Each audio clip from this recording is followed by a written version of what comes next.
I am cleaning my car because in mid-January I plan to go to Canada and I want to spend as little time as possible at US Customs.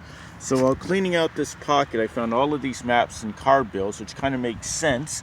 However, I can't exactly explain why there's a chicken bone among the maps. So this chicken bone was among all the maps, and all these maps here and bills was in this back pocket. And I even found a bill here for a car from when I was living in northern Maine.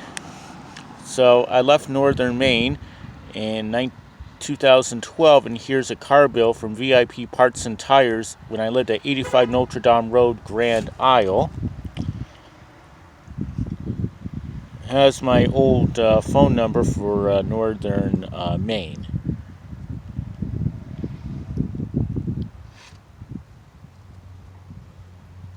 So all kinds of interesting stuff here being found while cleaning out this car. So this is for an auto service that happened January 10th of 2011.